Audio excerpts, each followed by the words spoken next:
રાજકોટના પડધરી નજીકથી 3 મૃતદેહ મળી આવ્યા। ઓટો રિક્ષામાં એક મહિલા અને 2 પુરુષના મૃતદેહ મળી આવ્યા છે। સામૂહિક આપઘાત કર્યાની પોલીસને શંકા છે।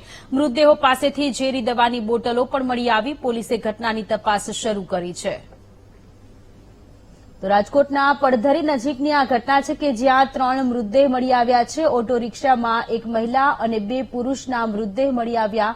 સામૂહિક આત્મહત્યા કરી હોવાની પોલીસને શંકા છે અને આ શંકાના આધારે પોલીસે વધુ તપાસ હાથ ધરી છે। મૃતદેહો પાસેથી ઝેરી દવાની બોટલો પણ મળી આવી છે। પોલીસે ઘટના સ્થળે પહોંચી અને આ લોકો કોણ છે, શા માટે તેમણે જીવન ટૂંકાવ્યું તે દિશામાં તપાસ હાથ ધરવામાં આવી છે। રાજકોટમાં વધુ એક વખત આત્મહત્યાની ઘટના સામે આવી છે કે જેમાં 3 લોકોના મૃતદેહ મળી આવ્યા છે। રિક્ષામાં 3 લોકોના મૃતદેહ મળી આવ્યા। શનિ મૈયર ફોન લાઈન પર જોડાયેલા છે। જી શનિ,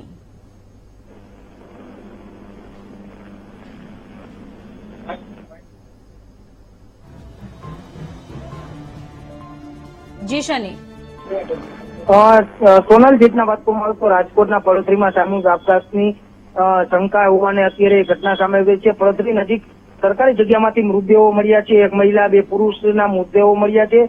મૃતકો પાસેથી ઝેરી દવાની બોટલો પણ મળી આવી છે। પડધરી પોલીસે તપાસ હાથ ધરી છે। મૃતકો ક્યાંના છે, હાલ જે સમાચાર સામે આવ્યા છે ભગવતીપરાના રહેવાસી હોવાનું સામે આવી રહ્યું છે।